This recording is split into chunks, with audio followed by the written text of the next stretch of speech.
My name is Elaine Porter. I'm 65, and for the past 12 years, I've worked nights as a janitor in the county courthouse here in Asheville. Most people don't notice me. Maybe that's why I notice everything. The way coffee stains linger in the carpet of the judge's chambers. The way people walk a little faster past the family courtrooms. And the way my own son, once a boy who used to kiss my forehead and promise to build me a big house by the lake, now sends polite holiday texts and financial updates instead of hugs. But on Thanksgiving morning, he was coming to dinner. I spent all of Wednesday night baking the sweet potato casserole he used to beg for as a teenager. That morning, I ironed the same dress I'd worn for the last 3 holidays and put on lipstick that was 2 years past expired. My hands trembled a little while setting the table, not from the arthritis, but because Ethan hadn't visited in 4 months, and I wasn't sure he still knew the layout of my kitchen. When he finally arrived, it was like the wind shifted. He stood in my doorway in a slate-gray wool coat, holding a bottle of California Pinot like he was stepping out of a magazine spread. His wife, Sabrina, followed behind him in heels and perfume that didn't belong in a house with peeling linoleum floors. Dinner was stiff, but I'd expected that. We danced around safe topics, his company's expansion, Sabrina's Pilates instructor, how unusually warm the fall had been. Then, just as I set the pumpkin pie down on the table, Ethan leaned back in his chair, fork suspended midair, and smiled. "So, Mom," he said, "how's the lake house? I haven't heard you mention it lately." My hands froze. The room went quiet. And in that silence, I knew something was terribly wrong. I didn't answer right away. The pie server hovered in my hand as I stared at Ethan, searching his face for some hint that he was joking. But there was no smirk, no glint of irony. Just genuine curiosity in his eyes, like he honestly believed I'd been living in a lake house all this time. "What lake house?" I asked, slowly setting the server down on the table. He blinked. "The one near Cedar Ridge. The one I gave you 2 years ago for your birthday." Sabrina shifted in her seat. Her fingers curled around the stem of her wineglass just a little too tightly. Then, without a word, she pushed back her chair and stood. "I just remembered," she said quickly. "I need to make a call about tomorrow's brunch. Excuse me." She grabbed her phone and walked briskly toward the kitchen, heels clicking over worn vinyl tiles. I looked back at Ethan. Honey, I never received a house. Not a single letter, not a key, nothing. His brow furrowed. "That's impossible. I had my assistant handle everything. The deed transfer, the paperwork. I even set up monthly payments, $1,500 a month for upkeep." I felt my chest tighten. $1,500 a month? "For 2 years," he said. "You haven't been getting them?" I shook my head slowly. "I've been skipping prescriptions and wearing the same coat through 2 winters. Ethan's expression darkened. He stood abruptly, pulling out his phone and thumbing through emails. "Number no, this doesn't make sense. I have confirmation. Everything was processed." From the kitchen, Sabrina's voice was suddenly hushed and hurried. I didn't need to hear what she was saying to know. My son had been sending money, and someone else had been taking it. Ethan was pacing now, phone in one hand, the other running through his hair the way he used to when he lost basketball games in high school. I stayed seated, both palms flat against the table, grounding myself. He finally stopped scrolling. "Here, look. This is from Nora, my assistant.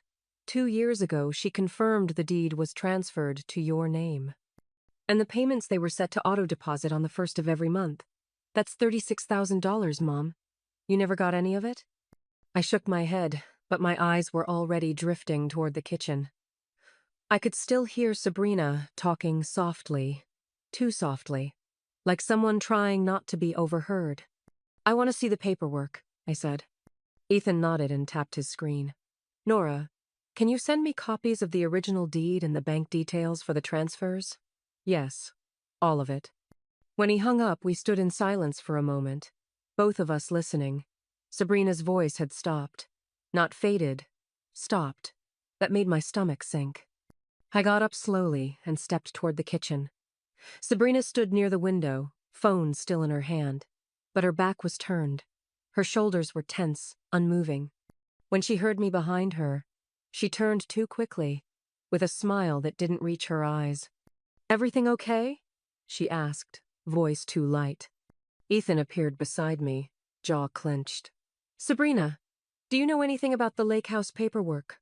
Her smile faltered. I might have helped with some things." "Why?" That was when I knew. It wasn't a clerical error. It was a theft. And the thief was standing right in my kitchen. Sabrina didn't speak right away. Her lips parted like she was searching for the right lie. The one that would sound just believable enough to buy her time. But her eyes, those gave her away. They flicked between me and Ethan, calculating. "There might have been a mix-up," she said finally. "Maybe the mail didn't reach your place. Or the bank got the wrong routing number. These things happen." Ethan stepped closer, his voice low. "Cut the act, Sabrina. My mother has been living on instant noodles while I've been sending her over $1,000 a month." Sabrina's face flushed. "I didn't know," she said quickly. "I assumed everything was going through like you arranged. I mean, we've been so busy and—" "You were the one who suggested I send her money in the first place," Ethan snapped. "You said she looked tired, that she could use the help. You volunteered to coordinate with Nora. You pushed for the lake house." Sabrina's jaw tightened. For the first time, she looked cornered. I stepped forward then, steadying my voice. "Sabrina, where is my house?" The room went still. Even the hum of the refrigerator felt louder. She swallowed hard. "My parents are staying there. Just temporarily. They needed a place after my dad lost his job and it wasn't being used anyway." "Wasn't being used?" I repeated, because I didn't know it existed. I felt something crack, not a scream, not a sob, just a clean break in my chest. All those months I'd spent freezing, rationing medication, telling myself to be proud of my son's success, and this woman had taken every ounce of it for herself. Ethan didn't speak. He just stared at Sabrina like he was seeing her for the first time, like the edges of a picture he'd memorized were starting to peel away. He pulled out his phone again. "I'm calling Nora." Sabrina lunged forward, reaching for his arm. "Wait, please, Ethan, let's talk first, in private. Your mom's been through a lot already, this could just be a misunderstanding." But Ethan stepped back from her touch. No more secrets. No more delays. He pressed the speaker button. "Nora," he said, "can you confirm the bank account we've been using to send monthly support to my mother?" A pause. Then her voice came through, clear as glass. "Yes. It's under the name Elaine Porter. Routing number ending in 4728. Set up in December, 2 years ago. You requested all funds for your mother be redirected there." My breath caught. "That's not my account. Mine ends in 0156.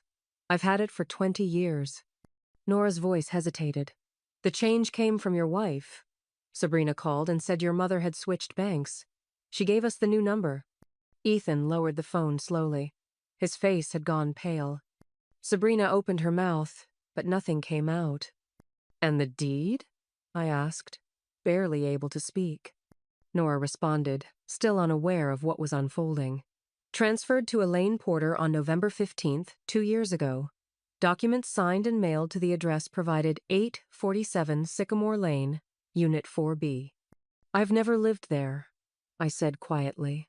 "I've been at the same address for 10 years. Sabrina turned away, pressing her fingers to her forehead like she could rewind time by closing her eyes. But it was too late. The truth had already stepped into the room and it wasn't leaving. The silence after Nora hung up was thick enough to choke on. I sat down slowly, my knees suddenly unsure of themselves.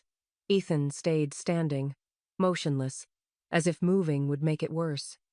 Sabrina backed herself against the counter, arms folded tight across her chest like armor. "It wasn't supposed to happen like this," she said, almost to herself. "They were going to pay it back." I looked up. "They?" "My parents," she whispered. "They just needed a place to stay for a while. And then the bills started coming in and I thought I could manage it." "You forged my signature," I said, the words bitter in my mouth. "You opened a bank account in my name. You rerouted thousands of dollars that were meant to help me survive. And you thought, what? That I wouldn't notice because I was too poor to fight back. Her mouth trembled. I wasn't trying to hurt anyone. But you did, Ethan said sharply. You hurt both of us. His voice cracked, and I saw something shift in his face. The businessman mask fell away, replaced by the hurt son, the boy who used to sneak extra pie into my purse after Sunday dinners. I trusted you, he said. I believed you when you said you wanted to help take care of her.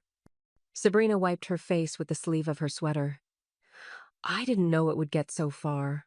I thought your mom was fine. She never said anything. I almost laughed. Not out of humor, but out of disbelief. You never asked. For 2 years, she'd lived off my silence, and now she was drowning in it. That night, Ethan stayed late. After Sabrina left in tears, saying she needed space to think, he and I sat at the kitchen table long after the dishes were cleared. Neither of us touched the pie. He brought out his laptop, opened folders, emails, transfer receipts, every digital breadcrumb that proved what I now knew deep down. For 2 full years, every cent he tried to give me was siphoned away. And I had suffered in silence, believing he'd forgotten me. I studied the scanned deed. The signature said, Elaine Porter, but it wasn't mine. The E was too wide. The R didn't loop. It was someone copying me, not well, but just enough to fool a file clerk. This isn't how I sign my name, I said, tracing it with my finger. Ethan compared it to a birthday card I'd written him last year. The differences jumped off the screen once you knew where to look. She forged it, he whispered. We sat with that truth. When he pulled up the routing numbers, I recognized nothing.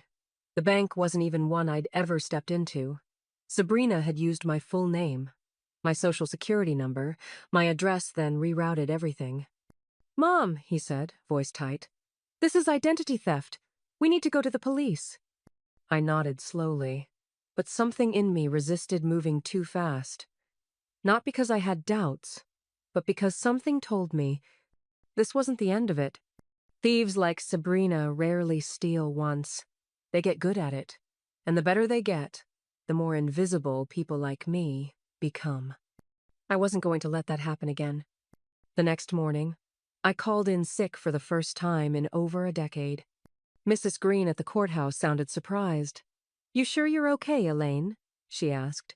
You've never missed a day. I'm fine, I lied. Just something personal.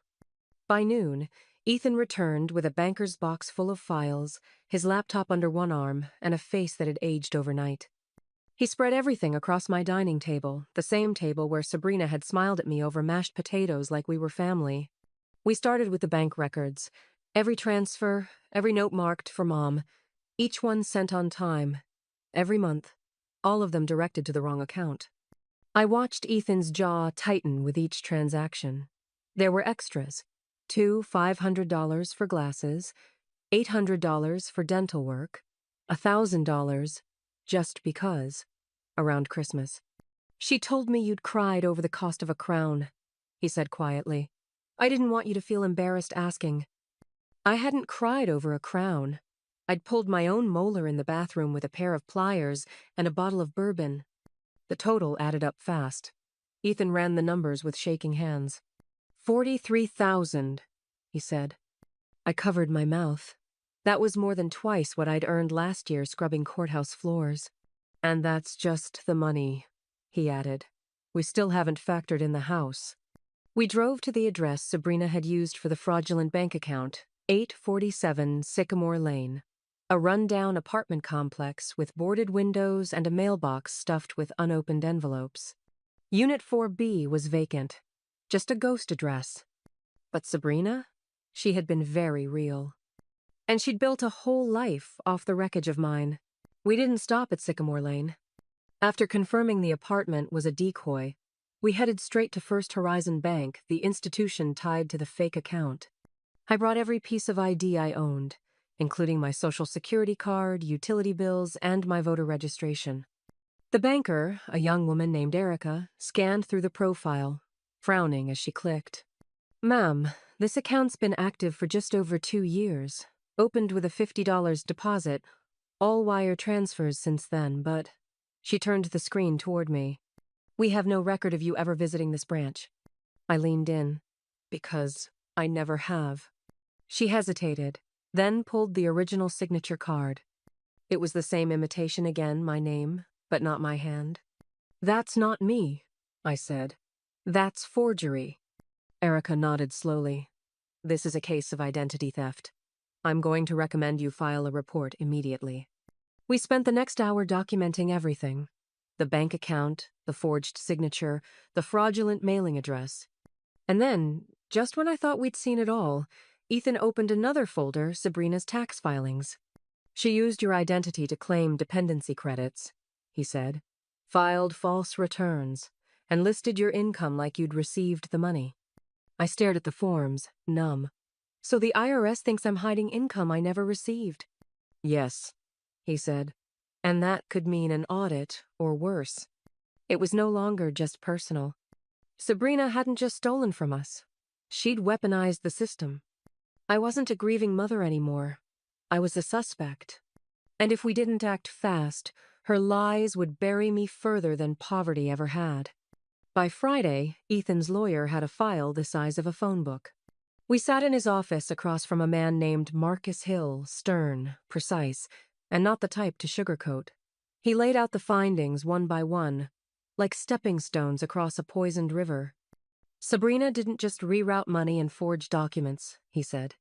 She opened 3 credit cards in your name, took out a small personal loan from a regional lender, and filed 2 years of false tax returns, all with your credentials. My heart felt like it had slowed to half speed. And the IRS? You're under review, he said plainly.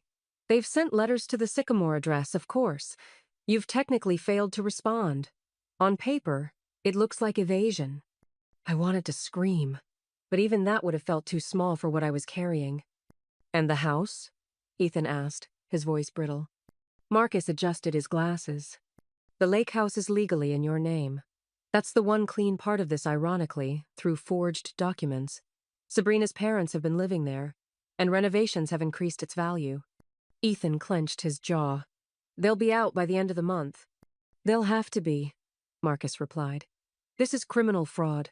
Federal level. We're talking about real prison time. I said nothing for a while. My hands rested in my lap, folded so tightly I couldn't feel my fingers. All I could think about was the woman who had hugged me across holiday tables and smiled while she emptied my life behind my back. This wasn't just about justice anymore. It was about reclaiming something I didn't even know I'd lost my name. 3 weeks later, Sabrina was arrested on a quiet Thursday morning. It was raining. I remember that detail because the drops on my front porch echoed louder than the knock on the door. I didn't watch the police take her, Ethan did. He said she didn't cry, didn't scream. She just looked down at her shoes as if the ground had finally caught her. At court, she pled guilty. 18 months in federal custody. No trial, no appeals. Her lawyer called it a deal. I called it mercy. The judge ordered full restitution. All assets purchased with stolen funds were frozen. The fraudulent bank accounts were shut down. The house was returned to me officially, this time without forged signatures or hidden mailing addresses. Her parents moved out within a week. They left a note behind, handwritten, apologizing. Said they hadn't known. I believed them. I'd met them twice.